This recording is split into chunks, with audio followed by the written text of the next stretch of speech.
Weigh anchor now, ye swabbies. What be I offered for this winsome wench? Stout-hearted and corn-fed she be a stouter by the pound.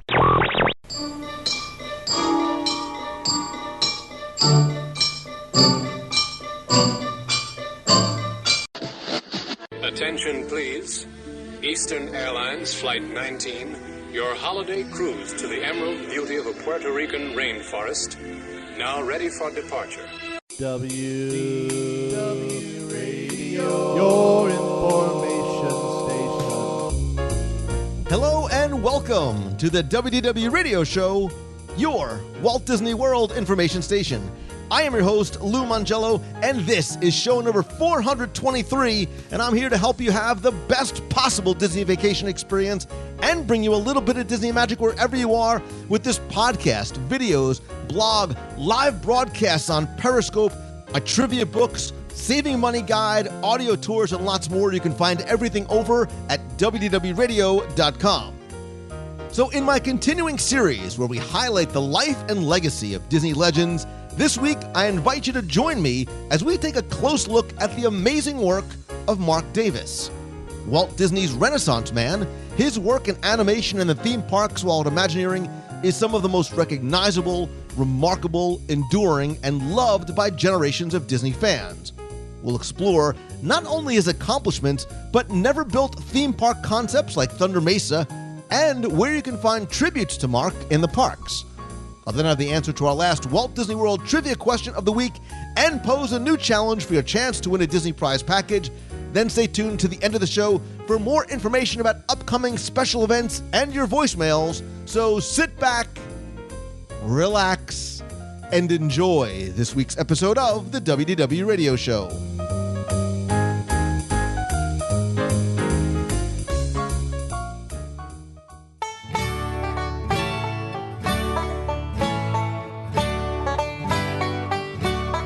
In my continuing series highlighting Disney legends, I've been able to explore and in some cases interview personally those people whose contributions to the company, animation, and the theme parks continues to delight and entertain guests of all ages.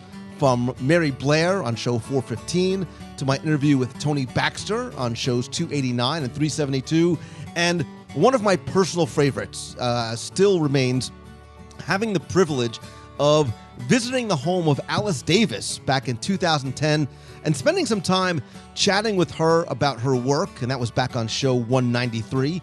And while I was there, we also spent a lot of time discussing her personal and professional relationship with her husband, Marc Davis. And I will tell you that one of the most amazing things that's happened to me as a result of doing the show and my sharing my passion for Disney was as I was walking out the door, she says, "Hey, you want to come down and see Marc's studio?" And my brains fell out of my head, and I walked down the stairs, and I saw his studio and his desk, and I sat in the chair that she said that Walt would sit in when he visited Marc in the office to talk about what he was working on. But, you know, with that, obviously, it's only logical and fitting that we discuss the amazing work of her husband, Marc Davis. And in doing so, I wanted to bring on somebody who not only appreciates and knows his work well, but also had a chance to speak with Marc himself. And so I want you to please join me in welcoming back to the show another man whose work I appreciate and respect, another great storyteller, author, and all-around nice guy, Mr. Jim Korkis. Well, Lou, thank you. So, yeah, don't set the bar too high there. But I appreciate that. And yes, I did have the wonderful opportunity to meet and talk with several times, both Marc and Alice, and it's hard to realize that Marc passed away in January of 2000, so that's 15 years ago, or and my gosh, so there's a whole generation of people who may not know him, and Alice is, as you know from your experience with her, at the studio they used to call her a real pistol. Because she is just a force of nature, a real fireball, and loved Marc dearly. And the very first time I met them, I did not realize how talented Alice was. Yeah. because she would always send the focus to Mark and make sure that Mark was comfortable and that Mark would remember such and such a story to tell. And she just, it wasn't until the second time that I met her that it was like, oh my gosh, you did all of these costumes for Small World and for pirates, and you're such a talented, artist in your own life. And one of the things, speaking of books, one of the books that I hope that somebody will publish one of these days is Mark would send her illustrated love letters. And when he was traveling, she would send him illustrated love letters. And she has kept all of those.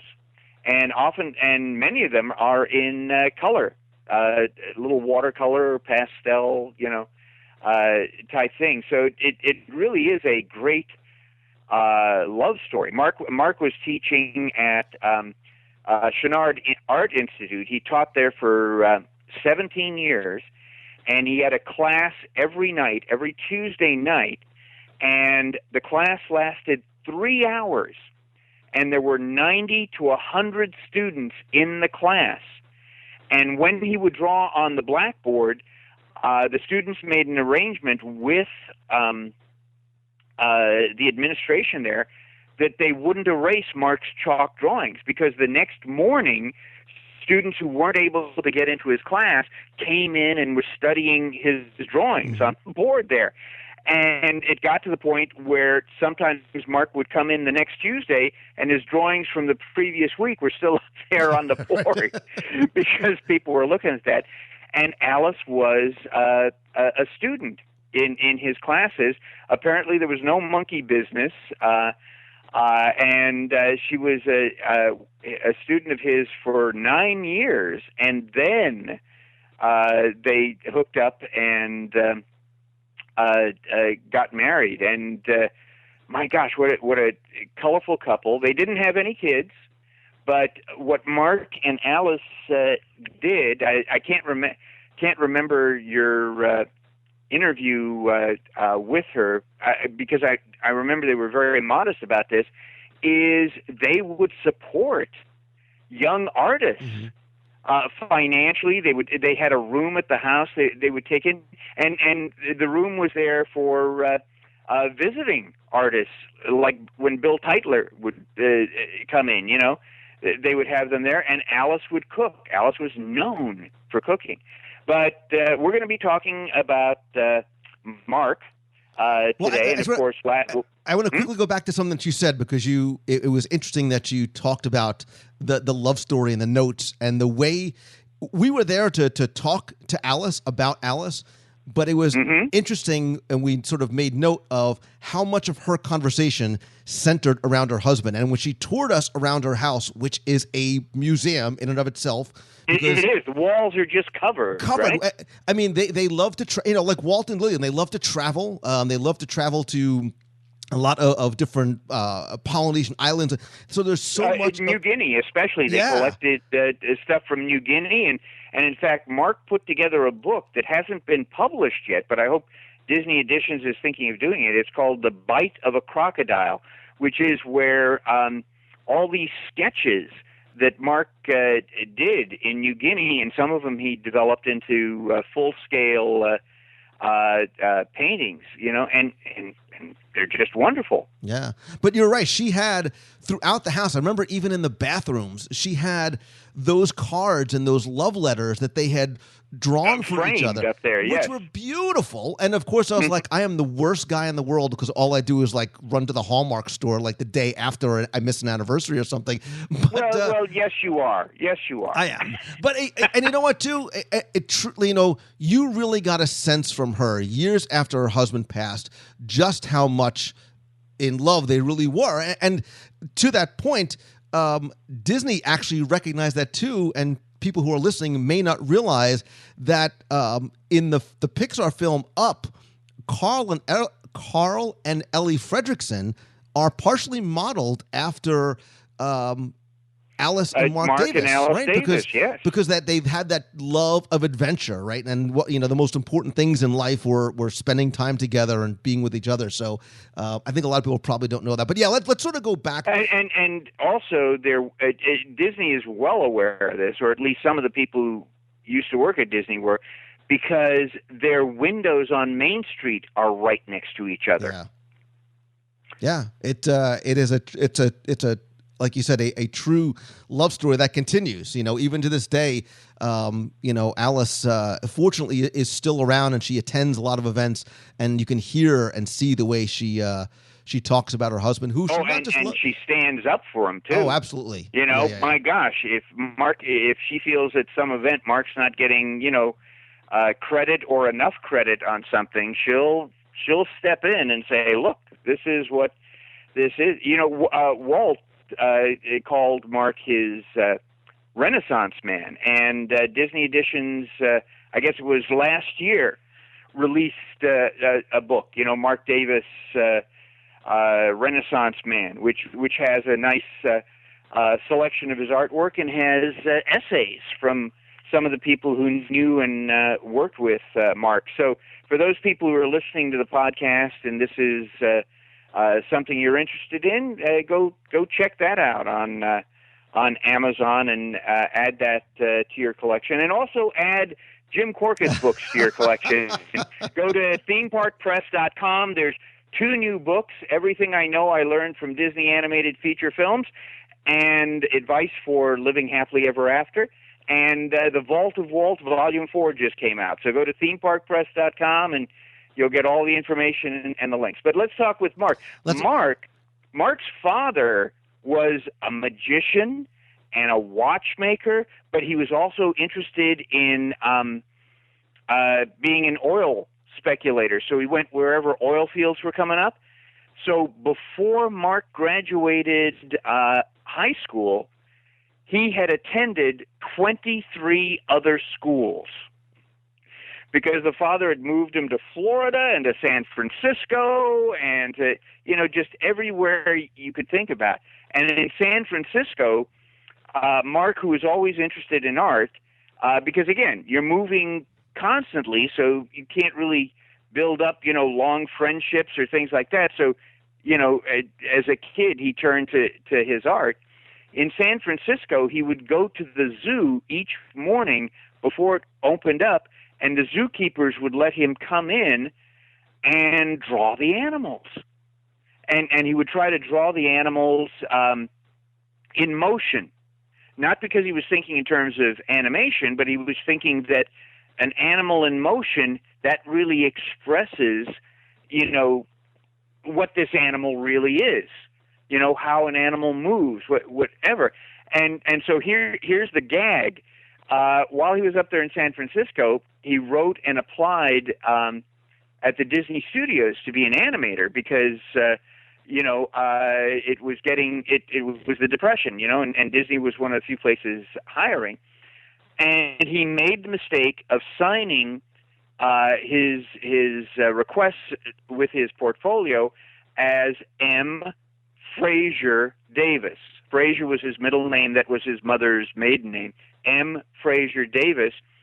And the people at the Disney Studios, George Drake, thought that this was a woman.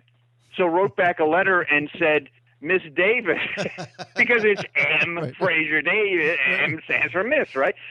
Miss Davis, at this time we're not hiring women. However, if we do, we will contact you. And Mark got so angry, he threw it away and didn't apply again for another 2-3 years when he moved down to Los Angeles. And he applied, and of course he has these magnificent animal drawings, orangutans, lions, and so he's thinking, this is what I can bring to the Disney studio, is my understanding of. And he had gone to the library and studied animal anatomy and things like that too. This is what I can bring to the Disney studios. And he said what was ironic is they took a look at the portfolio and they were so impressed with the animal drawings that they hired me immediately and then assigned me as the assistant to Grim Natwick to animate Snow White. And so here I've shown them all of these wonderful animal drawings, and they're giving me a human being to animate. And he learned a lot from Natwick there. And again, because of Marc's great background in art, he was one of those few people who could really create, what do I want to, the human figure, you know, so that it doesn't look cartoony. Obviously, it's not an exact human figure. You're not tracing, you know, you have to do different things, some exaggeration, some foreshortening, things like this. But he does Snow White, and eventually he gets trapped as being Disney's ladies' man, you know, and all of the characters he's being assigned are women because he can do women, you know, so well. You know, he loved women. Actually, he was quite a bachelor, quite a man about town. Alice laughed and said, "Oh, yeah, when I met him, he had quite a harem." And, in fact, he would date so many attractive women that Walt used to joke about it. Walt used to joke about it in story meetings and all of this. And so, you know, I take a look at Marc, and I even take a look at, you know, some of the early pictures of Marc, and it's not like he's a George Clooney or a, you know, or a Jason Bieber or anything like that. You know, he's an average-looking guy. He's not a bad-looking guy, but he's an average-looking guy. So his personality, especially as a young guy, must have been just killer. But here he is doing all of these female characters. And so he's doing Cinderella. And he didn't love it, right? He didn't, like, that was not his favorite things to do. Like, I think he was sort of not disappointed, but maybe to a certain degree, he didn't want to continue to be sort of the female character guy, right? He tried to give him all unique styles. When I interviewed him in 1998, I said, "Well, you know, you're the man who did all the Disney ladies and all that." He says, "No, let me correct you." He says, "I am not the man who did the Disney ladies. I am the man who they gave the Disney ladies to do." But it's interesting because that a lot, I think really all of the female characters that he did, maybe very much so like his wife, they all had very strong personalities, right? And we'll talk about some of the other ones that he did too. But, you know, Maleficent and Cruella de Vil and even Cinderella, all were very sort of strong women. Absolutely. And a lot of that came from the fact of his real love of women, you know, and the fact that he had known so many different types of women, and he could get that. And you bring up Cruella de Vil, and again, you know, devil. Take a look at the design of that from a design standpoint. She's like super skinny, you know, really the example of, you know, you can never be too rich or too thin type thing. But that doesn't come across as a threat. So what he does is he costumes her in this huge, voluminous fur coat, so that she becomes massive. You know, so now she's obviously a threat. And the funny thing is, nobody ever thinks about that. Take a look at that coat. You can't tell what fur that is. Right. It's a fur coat, but you can't tell what animal that. In fact, the back of the coat, it actually has three tails, and the three tails you can't go, well, I wonder what animal. Because again, what he just wanted was to establish that this was a woman that you know, had too much time, too much money, and take a look at her hands. Her hands are huge. Yeah. The same thing with Maleficent. In fact, his buddy, Milt Kahl, who did all the princes, and he hated doing all the princes, but he could do them so well, he kept getting done that. And he kept criticizing Marc and said, "Look at those hands." But Marc realized that hands were so expressive, So go back and take a look at the drawings of Cruella and Maleficent, and you'll see that their hands are larger proportionately than what there should be for their body. And the inside of Cruella's fur coat is red, to again indicate the devil, just like he came up with the design for Maleficent. So you have like those bat wings around her neck, and that her cape is almost like flames. And originally he wanted that to be red, but Ivan Earle, who was the art director, felt that purple would go better with the backgrounds that they had. So that's why Maleficent goes with purple. But Mark was telling me with Cruella de Vil, the problem he had is he wanted her to move in such a way that people wouldn't like her. So, by putting her cigarette out and the crumpet and the whole bit, wanted her to do movements so that even if people didn't hear her, or would want to give her the benefit of the doubt, there was just how she moved, people would not like her.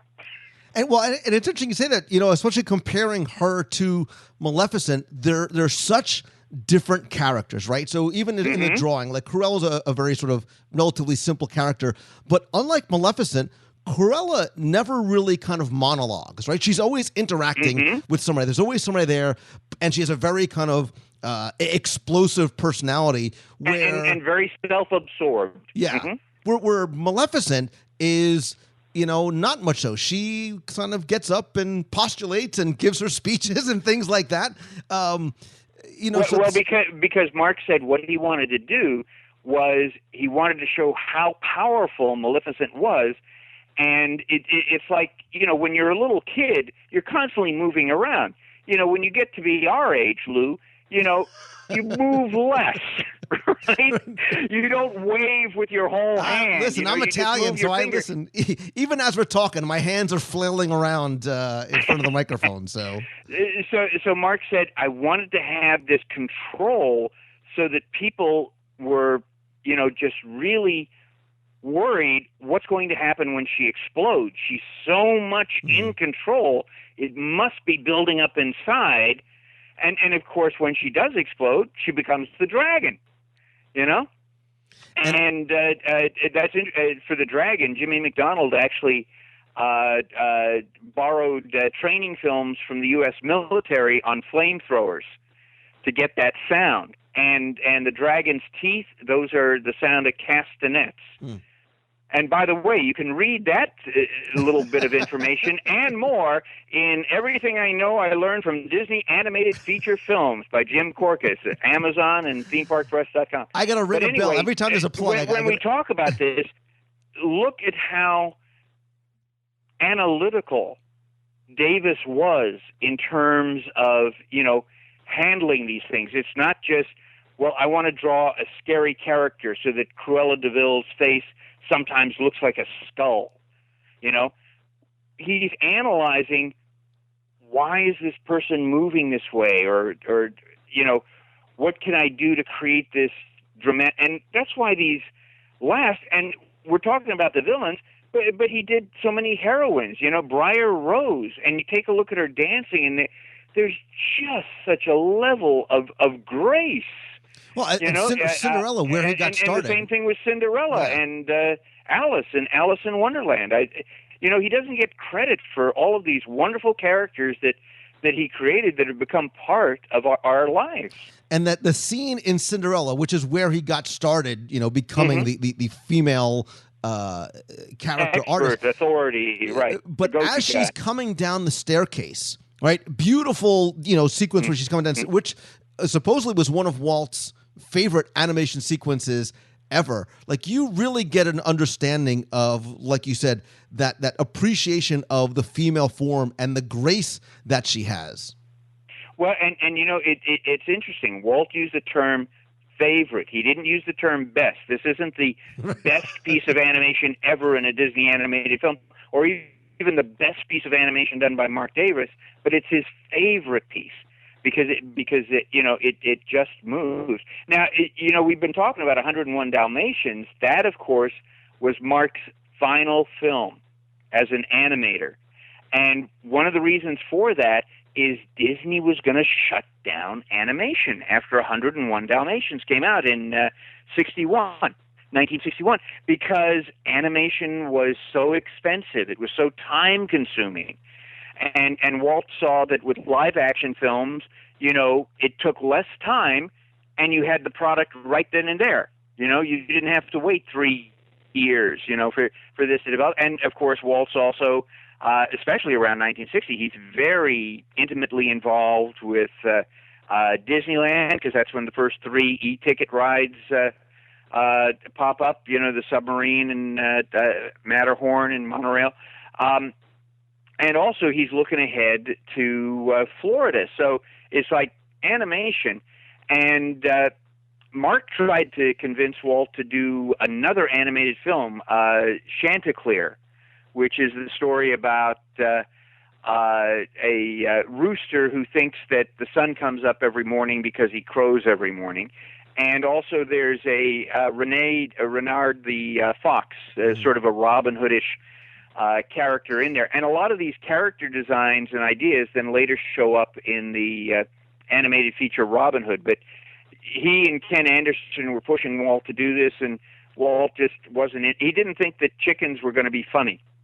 Well, doesn't the story go that supposedly a bookkeeper, like they had the storyboards all out, and a bookkeeper comes in and says Disney Press released a book that had Marc Davis, and again, you can go on to Amazon or Abe Books or whatever, or eBay, and you can find a copy. They released 3 books. One was a book that featured concept art for the Jabberwocky sequence from Alice that was cut, and the other had artwork by John Lasseter for Mickey and the Emperor's Nightingale, and then the third that they released was the Chanticleer book. And when I met Marc for the last time, which was 98 over at the Disney Institute, I had a copy of that book for him to sign, and he turns to this page where there's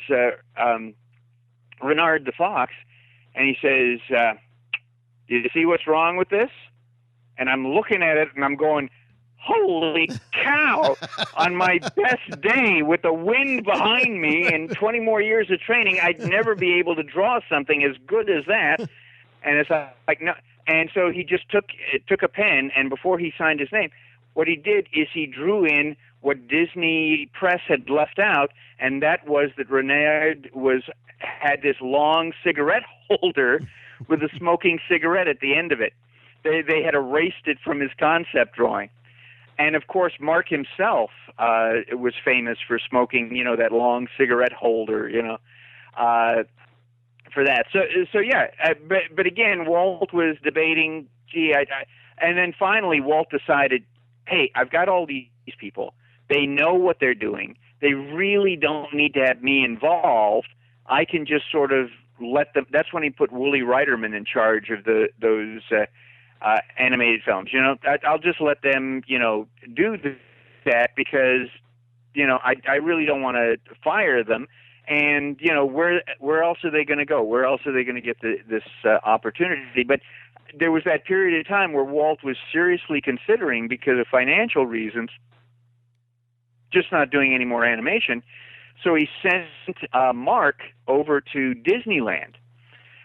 And so again, this is 61, 62. Wait. Before we get to Disneyland, I want to just jump back real quick, because I wanted there's a couple of other animated films that I wanted to mention, because I think we would be remiss if we didn't, especially sort of going back to the female characters. Obviously, we mentioned in passing animating a little bit of Alice during the Mad Tea Party sequence, but I think in one of my personal favorite Marc Davis pieces of art, actually there's 2, and just mentioning a couple of them quickly. He worked on the Wind in the Willow sequence for Ichabod and Mr. Toad, which I'm a huge Toad fan. Right, he did Mr. Toad, but he also did some weasels. He did some stuff. Cyril, yeah.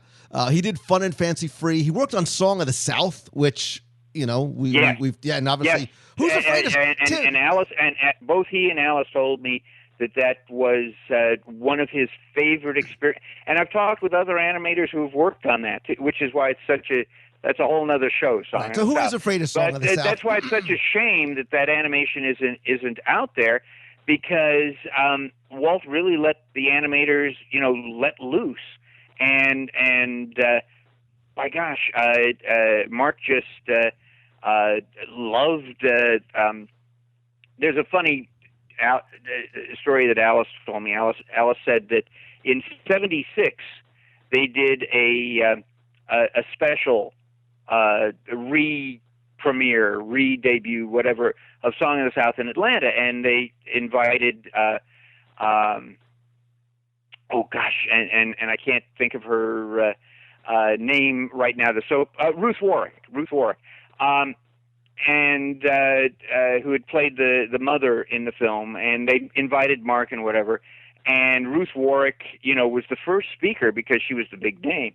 And she walks up there, and the audience is cheering and going crazy because they had seen her on the soap opera as Aunt Phoebe. And she goes up there, and she starts talking.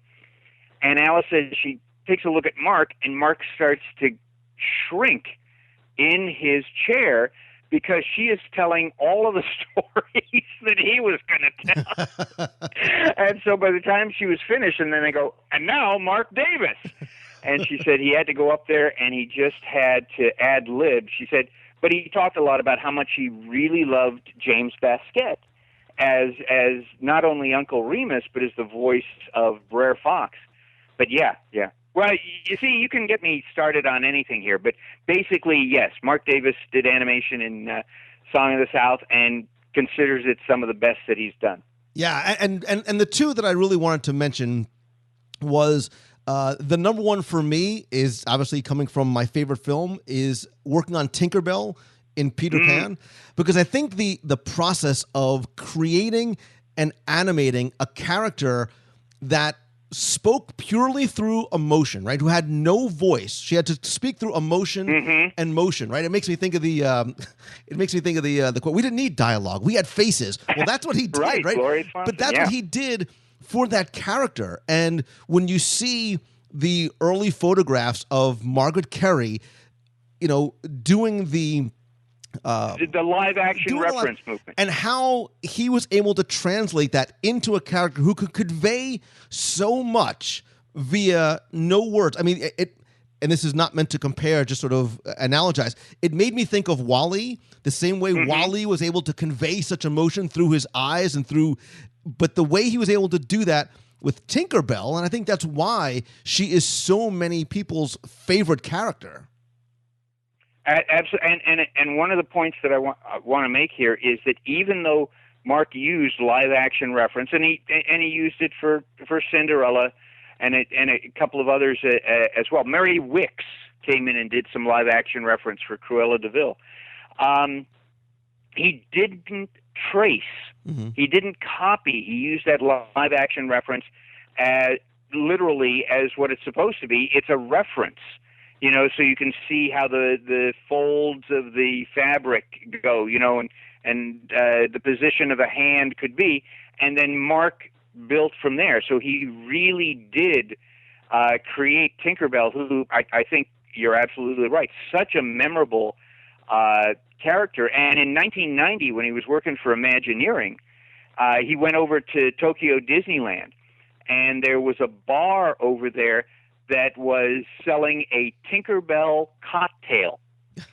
And so Mark loves martinis. They apparently made it to. I never had a martini that he made, but everybody who did said, "Oh my gosh!" So he went into the bar, and the bartender, and he says, "Well, what should I have here?" And the bartender's going on about this Tinkerbell cocktail and about Tinkerbell and all this, and Mark goes, "Do you know who I am? I'm Tinkerbell's father." and apparently he had a Tinkerbell cocktail and liked it, and he turned over the coaster and he drew a picture of Tinkerbell and signed it. And they still have it matted and framed at that bar in Tokyo, although it's faded a bit now. I saw a recent photo.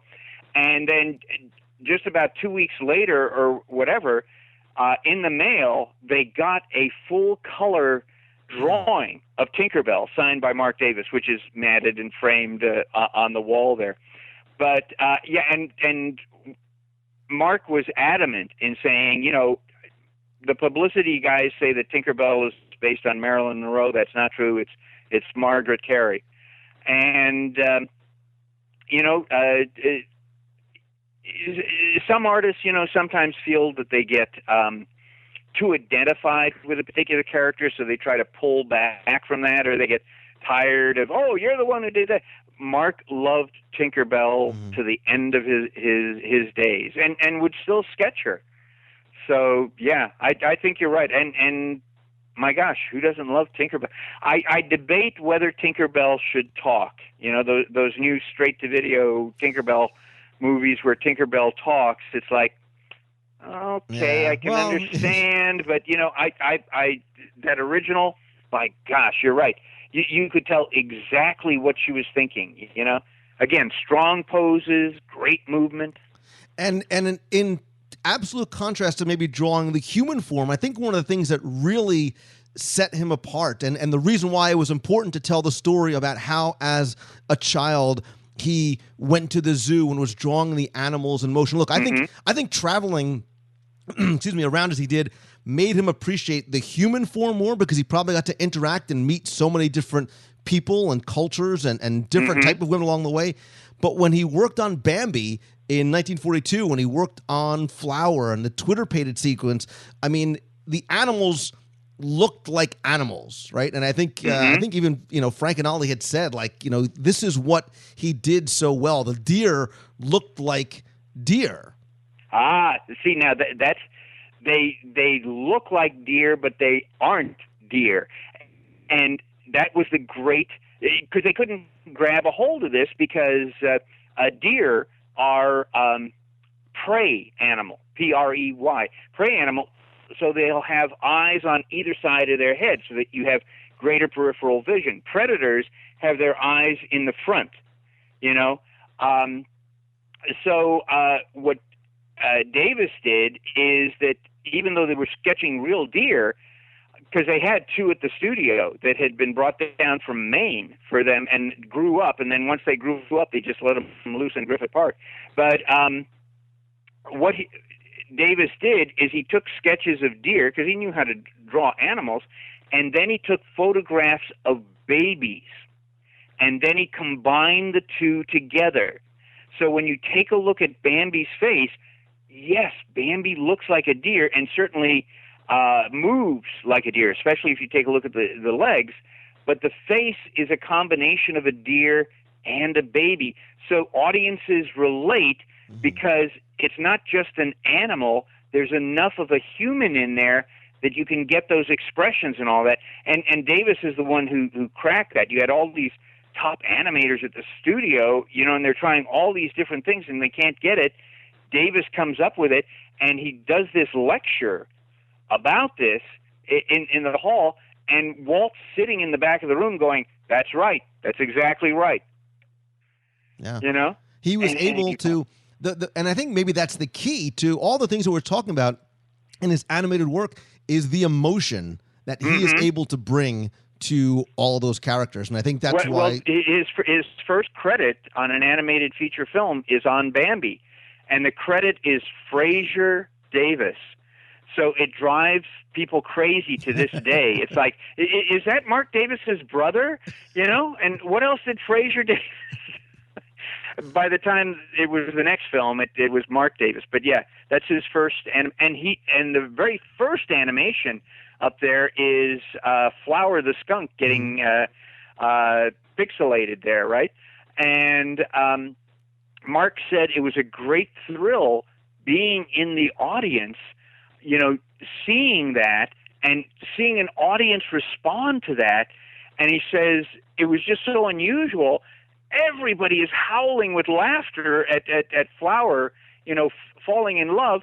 And Marc says, I'm sitting in the seat there, and tears are rolling down my cheeks, because it's tears of joy that, oh my, look at that. I've created something. out of just pen and ink that has touched people. Well, and I think, as we start to sort of move, like you said, after what happens with After 101 Dalmatians, right? But you can really say, I mean, with no reservation, that the work that he did in animation alone would qualify him as a Disney legend. Oh yes. But obviously the combination, and look, you talked about Walt calling him the Renaissance man. He said, all I have to do is tell him what I want, and he goes and does it. And I think that's why he entrusted him to go over to Disneyland and say, go take a look at Mine Train Through Nature's Wonderland. But I know that you were going to say Lou, but that wasn't the first thing he actually did for Disneyland, was it? Wasn't it the Chicken of the Sea, the mermaid figure? Yeah, the mermaid. Mermaid, the figurehead, the front piece of the pirate ship there. Yeah, the figurehead on the front there. But again, at that time when Disneyland was opening, it was just you grab anybody who can to do anything, just to get this open. Marc felt that his real contribution, his real fingerprint on Disneyland wasn't until Nature's Mine Train ride there, and again, some of that was just repositioning figures. Like you know the story about the two foxes, right? I don't. They had, and again, these are not audio animatronics because that's controlled by a sound pulse, whatever. These are what are called electromechanicals. Electromechanicals is a mechanical figure that through electricity can repeat an action, like the Indian on the rivers of America, and he raises his hand and then lowers his hand, and then he'll raise the hand and lower the hand. And even the crocodiles and the hippos and the Jungle Cruise, those are electromechanicals because they move forward and back and up and down, that type of thing. So on the train, he saw that there was this fox that was moving its head up and down, and it's a repetitive action. And then minutes later, he sees over on the other side, in the distance, you have a fox that's moving its head back and forth. So it was Marc's suggestion is you put these two foxes next to each other. So one is moving its head up and down, yes, and the other fox is moving its head back and forth, no. And audiences are just howling, seeing this. And you didn't spend any more money. You just reposition these things because you want to create an illusion of life. You want to tell a story quickly. And it was Marc who decided that in the early days on the Mine Train, the seats faced each other, just like it would on a little mine cart, whatever. It was Marc who said, no, like driving a car, you're always looking forward. So you change the benches so they're all facing forward. And that way you can also control what it is they're seeing. And, made that huge impact. And so Walt said, well, I want you to do some things because we've all been on the train, around Disneyland. And it's a wonderful experience, but sometimes there's nothing to see except landscaping.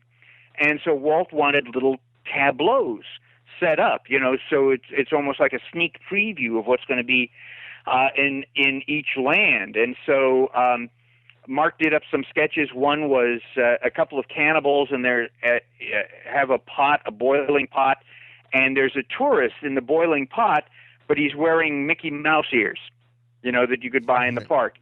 Over in Tomorrowland, he has a crashed flying saucer with little green men. And he came up with this other idea of this trapped safari, that they're on this pole, and there's a rhino, with the horn, going.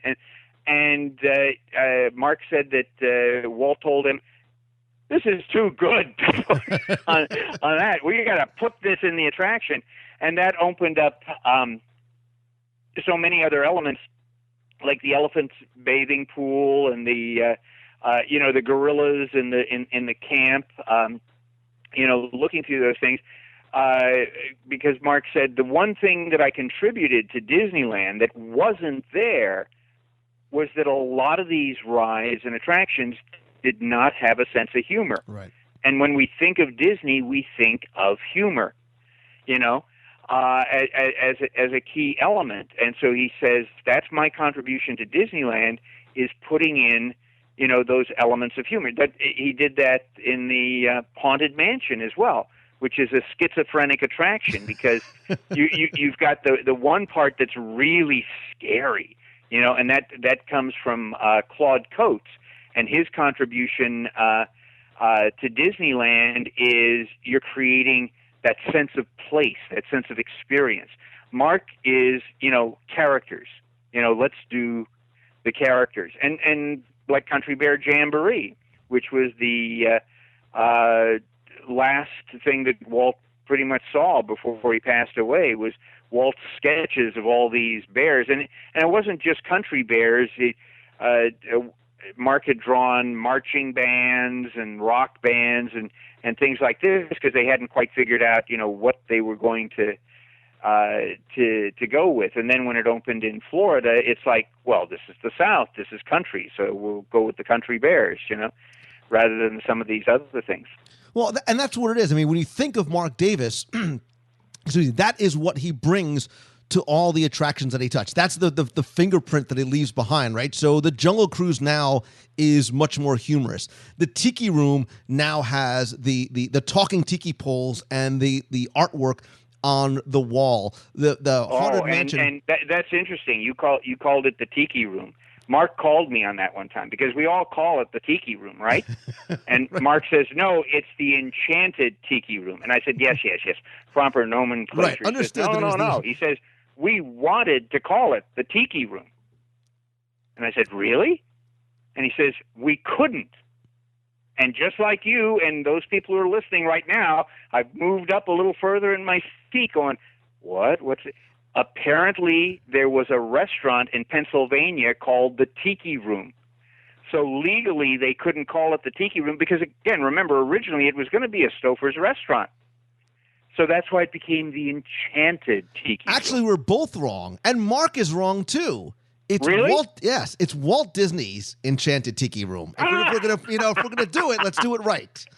Well, and it's Walt Disney's Enchanted Tiki Room because originally the attraction was not owned by Disneyland; it was owned by Walt, just like the railroad and all of that. So I always love playing these games of Can You Top This? Because I always come away from it smarter. Or feeling smarter. Right. We might not be smarter, but as long as you feel, it's better to feel smart than to actually be smart. But I think, and look, we can spend a lot of time talking about things like Pirates and the Mansion. I mean, especially the Mansion itself, because his imprint on the Mansion is not limited to the art. It's not limited to the paintings in the stretching room, because very early on, when they were trying to figure out what this mansion was going to be, to a certain degree, they were, Ken Anderson and Rowley and Yale Gracie and Marc Davis were all kind of butting heads in terms of what this was going to be. Was it going to be scary? Was it going to be funny? Was it going to be a walkthrough? Was it going to be a wax museum?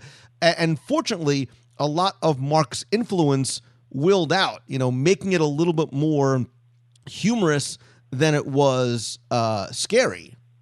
Yeah, and there's so much that he's done, and he felt that his favorite attraction that got built, because I think I know where you're heading with this discussion, the favorite attraction that got built was America Sings, and it just broke his heart when they, dismantled that, and some of the figures went to Splash Mountain and whatever. He really put his heart and soul into America Sings. And again, he contributed drawings to Carousel of Progress and all of that. But I think you're heading in a different direction. What's that direction, well, Mr. I am headed, but I want, before we get to talking about pouring your heart and soul and a devastating turn of events for Marc Davis, I think we also have to mention, maybe for people that don't recognize too, he didn't just work on Disneyland and Walt Disney World. He's working on the World's Fair too with his wife, right? So It's a Small World, Great Moments with Mr. Lincoln. You mentioned the Carousel, the Magic Skyway, all had a lot of influence from Marc, and costume design from Alice as well. So, I think when we go through Small World, you think of Mary Blair, you may think of Alice Davis, you may think of Harry, but maybe you don't necessarily Marc realize. Davis is the one who came up with Cousin Orville in the bathtub. One of the best sight And one so of the best if you take a sight look at the gags, original right. concept sketches, you can see how Walt would take a look at that and go, "That's hilarious. We've got to include that." Yeah. And even look, he worked and consulted on things like Tokyo World of Motion. Again, you can totally get a lot of Yeah, Mark I know. Davis. Ward Kimball gets so much credit for that. It's Mark who did the initial groundwork on that. Yeah, and you can see it. And listen, of all the extinct attractions, that's one of the ones that I personally miss as well. But I think where we're both going, and when you tell the story of Mark Davis, you have to tell the story about the Mark Davis attractions that never were. And I think the first one to lead off with is really the one that probably, and look, Alice said it too, it broke his heart because of how much was in it, and that was Thunder Mesa and the Western River Expedition. Right. The Western River, which again the Imagineers called Cowboys of the Caribbean, because again it was very similar to Pirates of the Caribbean, but they said we can't build Pirates of the Caribbean in Florida. Florida, that's where the pirates were. And they're pirate I never museums. understood that People logic. I never understood that. So we're not going to have pirates out there, but we want something similar. Well, Florida isn't familiar with the Wild West. We'll have this ride where you're in the water and you're going through these, little vignettes. You have these bandits, and of course they have the bandanas around their faces. But then Mark also put bandanas around the horses' faces as well. And you go through this town, and you see a cowboy on top of the saloon with his horse, firing the guns, and you see Native Americans doing a dance, and there's a rainstorm, and all of that. And so, yeah, the Imagineers called it Cowboys of the Caribbean because it was the same basic style for that, but again, very expensive to do. There was also going to be a water flume ride with it, and a train ride along the top of the mesa, the whole bit. You've done a whole show on this, so people, you need to go back and listen to Lou's old shows. I'm telling you right there.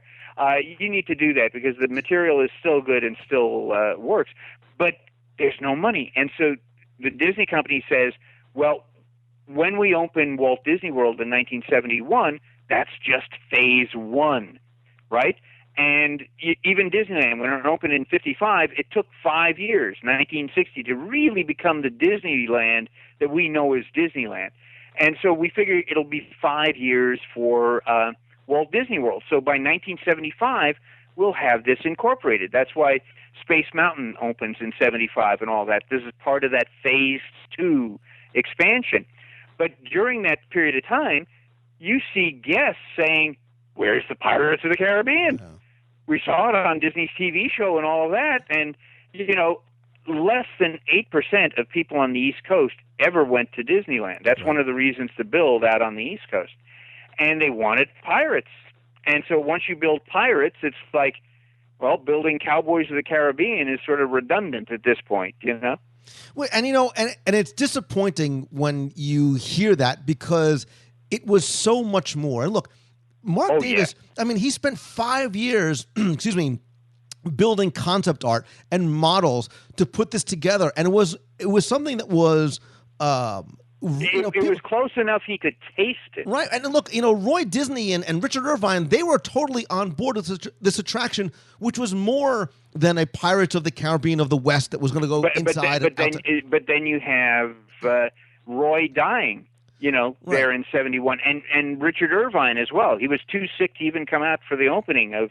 And Richard Irvine was the president of WED at that point. Right, and he was too sick to even come out for the opening of Walt Disney World, and he passes away. Right, and look, it would have been an incredibly expensive attraction because it's not just, like you said, this single attraction, but this giant, village on this mesa. Almost a theme park in itself. Right. There was going to be hiking trails, and they talked about maybe like having a pack mule attraction like at Disneyland.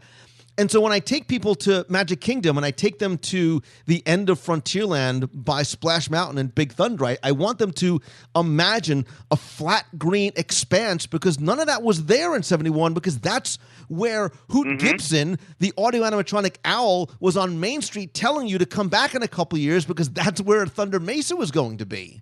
And in fact, that owl in that attraction they had, which is the Walt Disney story. They had the model for Big Thunder, and they had lights that and the only reason we know that for sure is when that attraction closed, they boarded up, and instead of moving the model, they boarded it up. And so when they went in to do a rehab, they pulled out the boards, and here's this whole model, and it still works. And like you said, when Pirates got built, that was sort of the first sounding of the death knell, but no great idea ever dies. And when Big Thunder Mountain started construction in 1979, I think that was sort of the realization that it wasn't going to be built. And they took a lot of elements from Western River, like Big Thunder and the boat ride, could potentially be considered Splash Mountain. There was supposed to be rafts, so you got Tom Sawyer Island on there as well. But I mean, Marc was But it's not the same. It's not the same. And he was really kind of desperate to do anything. He's like, scale it down, I'll scale it back. We'll do whatever we have to do to try and get this giant mesa there. But it never. And from what I sort of gathered from Alice, he never really recovered from that because of just how much he had put into it. Yeah, and it's tough, when you put in your heart and soul, and everybody says how wonderful it is. So it's not like, well, I don't know whether this is going to work. Oh my gosh, this is going to be the crowning jewel in your crown there. There's going to be this is going to be your legacy. This is going to be your main. And it's gone. But again, that was just one of several ones he did. I know you probably also want to talk about the Enchanted Snow Palace. I do, but do you remember when at D23 Expo in 2011, Tony Baxter, who obviously was influenced by and appreciated Marc's work, he did a presentation on Western River Expedition, and we saw, and they sort of recreated. I know, the jaws just dropped, and we need to give credit to Disney archivist Stephen Vagini, who took the concept art and the recorded soundtrack and stitched it together. So you have that. I think that video is even on YouTube. I think Disney even let it out there on that, so you can go down. And Stephen, what a wonderful job he did, because there's things on both sides of the boat. So he was able to do it so you could see, both sides, just as if you were a guest looking on one side and then over to the other and then this and whatever. And I'm thinking, boy, that would work today. And that's something the entire family could ride. The entire family could go on it. But, you hinted to the other attraction I think a lot of people don't know about. Dare I say, Jim Korkis, Frozen Fever did not begin in 2013. It began in the late... Dare to say that. It began with Marc Davis and his Enchanted Snow Palace. Yeah, well, again, Disney had purchased the rights and had been working on a film based on the Snow Queen fairy tale, for many years. But just like so many different stories, including Little Mermaid, sometimes you don't get the hook immediately, so it percolates for a while and all of that. And one of the things that Marc saw is that out in Walt Disney World, it's pretty darn hot and humid, and people would love to get out of that.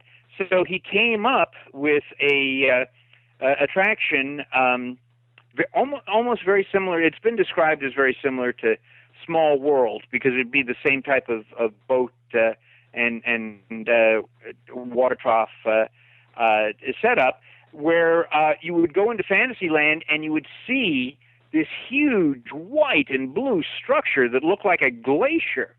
And then as you came closer to it, you saw that there was carvings in it. So it's like towers and windows and doorways and, crenellation, the whole bit. And you go inside and you board the boat, and you're going through the kingdom of the Snow Queen. And so you see dancing polar bears that are pirouetting on ice blocks like ballerinas. You see there's another room where you've got the frost fairies, which were from Fantasia, and you also see frost giants that are having these huge icicle clubs, so they're very menacing. And then the final room, the big blow off, is you finally get to be in the palace room of the Snow Queen, and she's got this massive sleigh here. She's preparing to tour her land, and to speed her along the way, she creates this blizzard, and you're caught in this snowstorm, this cold snowstorm, and then you exit the attraction out into the hot Florida heat and humidity. And the estimated costs for that attraction, $15 million. And the Disney company thought that was too expensive. We're talking 78 now. Right. This is around 1978.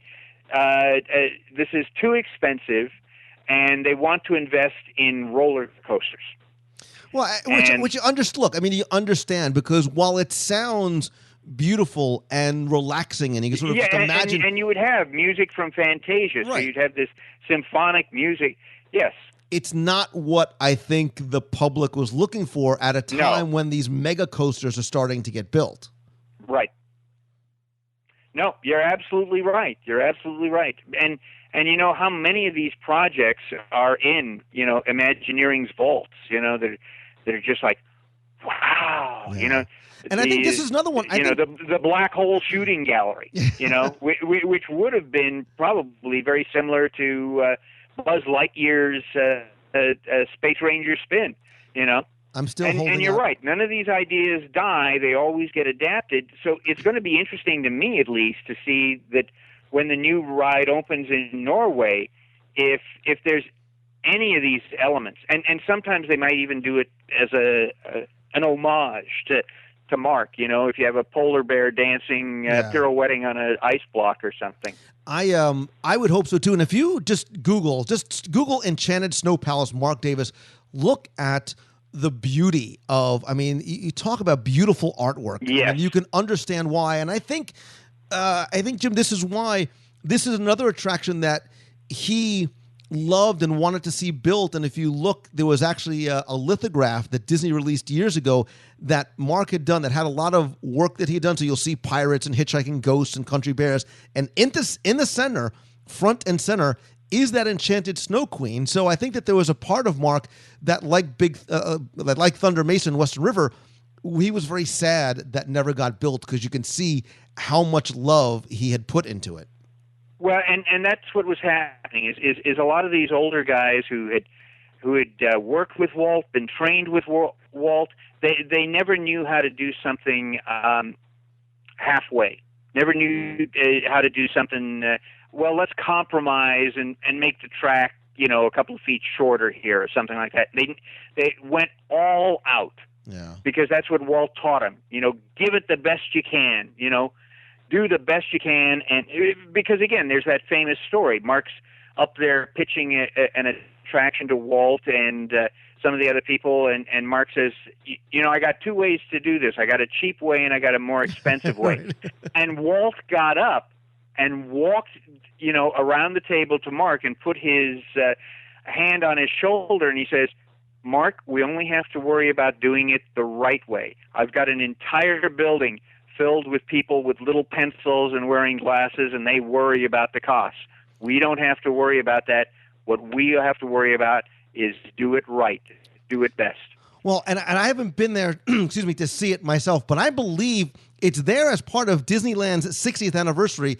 Over at the Disney Gallery, they have an exhibit that is talking about, not just Frozen, but these other Snow Queens, and they have a lot of the Marc Davis artwork on display. Mm-hmm. So if you get a chance to get out there, I may need to take a research trip out just to verify for myself. You can see. Well, things are changing all the time on Disney property, and we're in for a lot more changes, coming in the next couple of years here. It'll be interesting to see. But I love, Jim, the fact that they do recognize, they do remember, with the Frozen fever being what it is, being able to pull out the Marc Davis artwork. And I think if you go and you can see concept art for Frozen side by side with concept art for the Snow Palace, you'll see a lot of similarities and a lot of influences. Granted, there's no queen riding a white unicorn, but you can see a lot of similarities in the design nonetheless. Well, I wonder too, because you're right, that artwork is so beautiful and so much of it exists. I wonder if Disney could even do an animated short using that artwork as inspiration. Because I know John Lasseter must be listening to your show, in his Hawaiian shirt, eating popcorn, and oh, we're doing Moana. No. Let's take this Marc Davis artwork and do a little short here, and we'll tie it in with Frozen 2. Well, and the nice thing is, the Imagineers, excuse me, they don't forget. They are romantics. They are nostalgic, and they are respectful. And putting the artwork up there is not the only tribute that you'll find to Marc Davis. There's actually a lot of them, specifically throughout Walt Disney World. So obviously we mentioned his window on Main Street, excuse me, USA, is the big top production company, which you'll find near the arcade, I believe, on the west side of the street, and it says famous since 55. And I believe that Bill Justice and Claude Coates, and there's one other name that's on there. John DeCure is on there as well. John DeCure is one of the guys who, because that's a name a lot of people aren't familiar with, and when they Google it, they're not going to find, did a lot of the design work for Main Street in Florida, and also for Hall of Presidents. Yeah, so again, that's probably the one name that I think you're right, people won't necessarily recognize immediately, or if they Google, it'll be a little bit. And speaking of which, if you're interested in Nine Old Men, John Canemaker several years ago wrote a book called The Nine Old Men and the Art of Animation, and so there's an entire chapter devoted to Marc, and there an entire chapter devoted to. Okay, here's a trivia thing for your listeners and for you. There were only 2 photos taken of all of the 9 old men. When was the first taken, and when was the last taken? Don't you hate that when people put you on? I run into that all the time. You're supposed to be the Disney expert. What about the first picture was taken in 1958 for the Bob Thomas book, The Art of Animation, right. And that's the first time they're identified as the 9 old men to the public. And the last photo of them all together, because again, they were old men, they were dying off, was in 1972. And Canemaker has both of those photos in his book. And I'd also recommend Walt Disney's Imagineering Legends by Jeff Curdy, who has a chapter on each of the Imagineers, and he has a chapter of Marc Davis in there too. Nice. Yeah, I love and that's your lesson. You don't just listen to Lou's thing for entertainment here. You've got homework to do, so do that. A couple of other references I want people to seek out or recognize. Obviously, we all know about the tombstones in the Haunted Mansion. Mm-hmm. When you see the one for our, patriarch, dear departed Grandpa Marc, that's Marc Davis. When you go to Pirates of the Caribbean, you really need to look for this one, but look for the family crest that says Marco DeViso hanging on the wall on the left-hand side, just past the treasure room. Good for you, boy! You do your homework, right? That's one of the reasons I love listening to Lou Mongello's podcast, and also make sure you buy his CDs. He's just got Tomorrowland out there now. You should get that. Finally. But I'm a total nerd, right? Because people that when I go to the parks with and they see the sad look on my face and I'm like, oh man, they took it away. They're thinking I'm talking about an attraction, but normally it's like some obscure crate. There used to be a crate, and either it's been moved somewhere or I can't find it, near the Country Bear Jamboree that said Davis Tobacco. And I cannot find that at all. And obviously he was a smoker that you said. But I think, Jim, too, you can also kind of turn it around. Don't just look for the tributes to Marc Davis in the parks. I think you should look for the Marc Davis influence on the films he didn't necessarily work on, but influenced, right? Because Pirates of the Caribbean has a Marc Davis influence. The Jungle Cruise movie, hoping that when it comes out, is going to have and if they ever make that other second Mansion movie, will have that influence. And I think even Frozen, like we said, to a certain degree. When you watch Up next time, I want you to look at Carl and Ellie and think about Mark and Alice. There you go. And speaking of the influence on films that were made after, yes, the Pirates films, one of the things that Mark did for Pirates of the Caribbean is he did all of those black and white sketches and then with watercolor.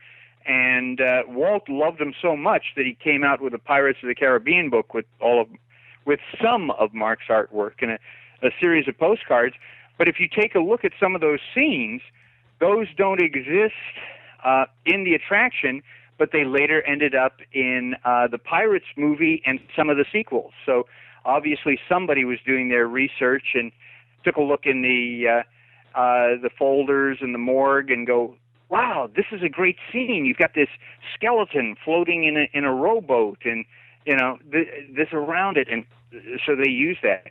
So, yeah, he has this huge impact, this huge legacy. And that's why I'm grateful that you're taking time to spotlight him because, as I said, he's been gone for 15 years now and been forgotten by a lot of people other than, gee, that name sort of looks familiar. I should know what that means, but I don't. Well, and listen, I appreciate you and your stories and the fact that you're such a wonderful storyteller, and I think that we share, a similar type of passion for not just the work and the place, but really the people behind it. So I need you, the listener, to I'll actually link to it on the website. If you love Jim Korkis, and really, come on, who doesn't? You need to read all of the Vaults of Walt. I mean, Jim, you've published how many books now? As I said, the fourth volume just came out 2 weeks ago. Vault of Walt, Volume 4. It's got a nice purple cover, so you can say, "Oh yes, I don't have that edition." And for those of you who love going to visit Los Angeles, in the Walt section, I list the addresses and background information on all of the homes, all of his studios. Places where he used to go eat, not just the Tam O'Shanter and Brown Derby, but places like Patty's, which you may never have heard of before, but is a very popular hangout for Hollywood people. So you can create your own little it's a nice tour little, that way. Nice little stalker chapter, which is nice. Yeah. And but Lou will put the links in there, so absolutely you can go to that. And again, make sure you buy Lou's books and his CDs and listen to what do you have now? You have Twitter, you have Facebook, you have what is it? CompuServe, Prodigy. I'm actually everywhere. On media that hasn't even been invented yet. So follow Lou Mangello, and he's going to be on cruises and all of that stuff. This is the busiest guy in Disney fandom. Thank you so much, brother.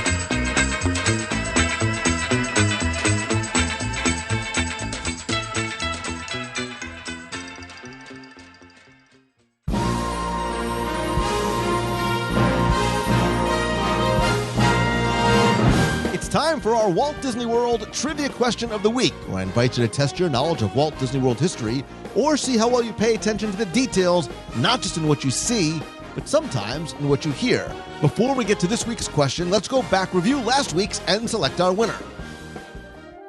So last week, we were talking about our favorite lighting effects in Walt Disney World, and Epcot Center kept on coming up time and time again. So I asked that while you were in Epcot, if you wanted to take a picture with Donald Duck, maybe get his autograph, where would you go? Once again, you guys delivered this week because hundreds of you entered and got this one correct and knew that if you went outside the pyramid in Mexico, you would find Donald in his sombrero taking pictures and signing autographs. I randomly selected one winner. You were playing for the Magic Band cover, the 102 Ways to Save Money for Not Walt Disney World book, and a Tomorrowland audio tour.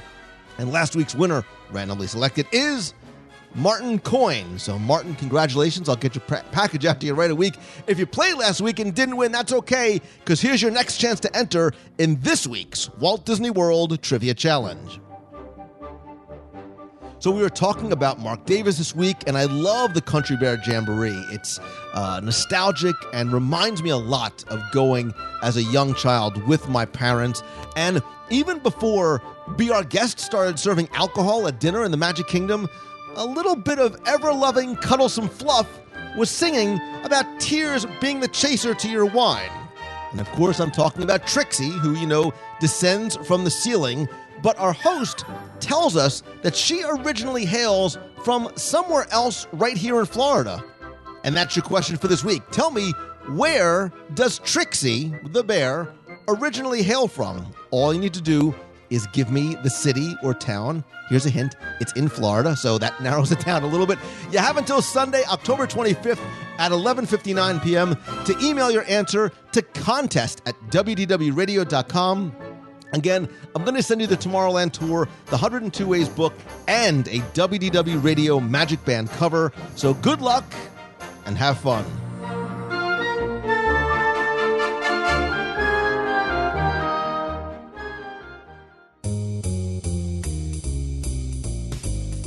That's going to do it for this week's show. Thank you so much for taking the time to tune in at this and every week.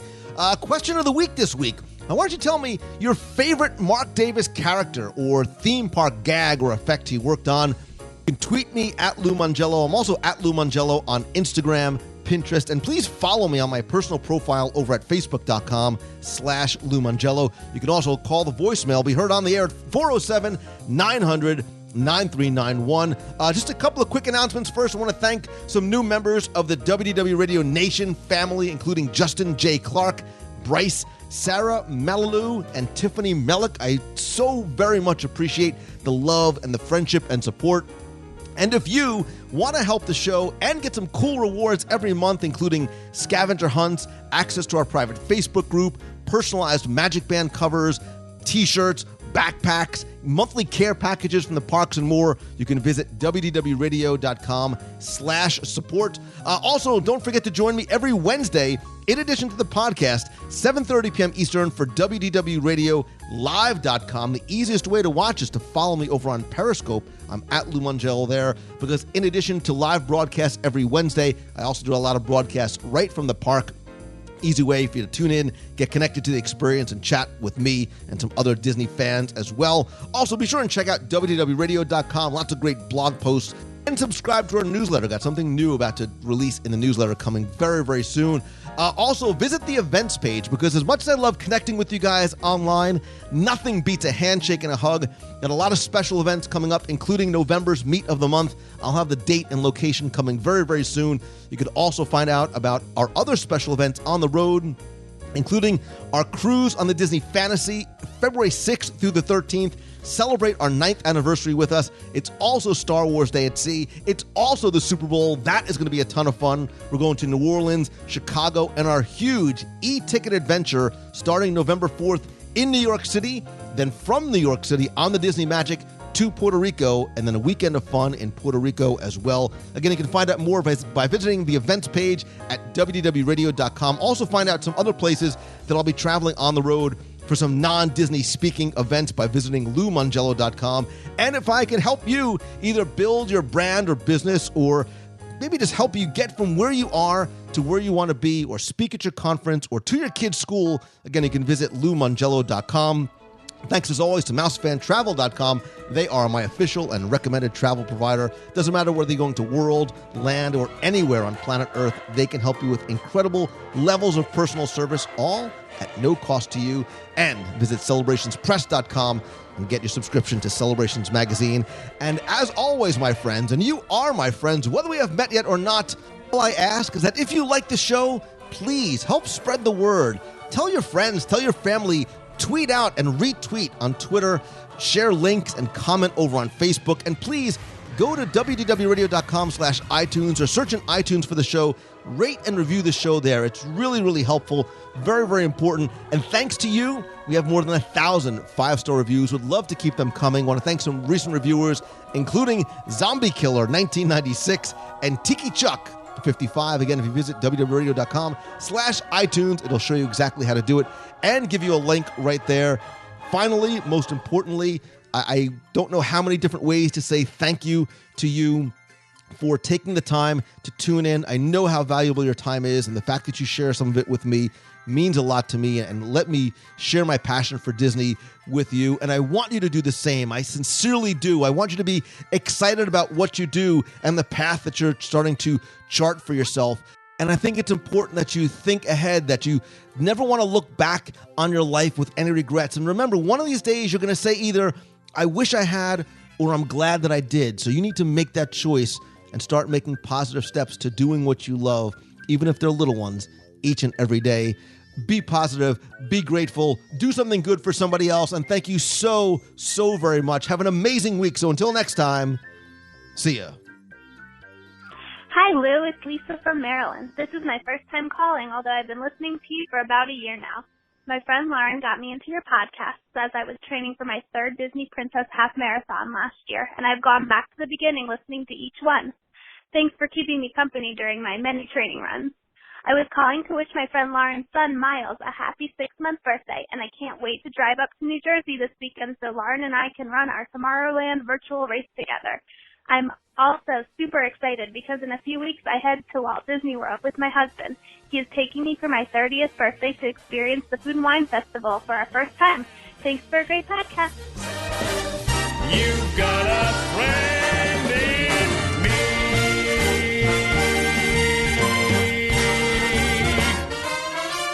Yeah.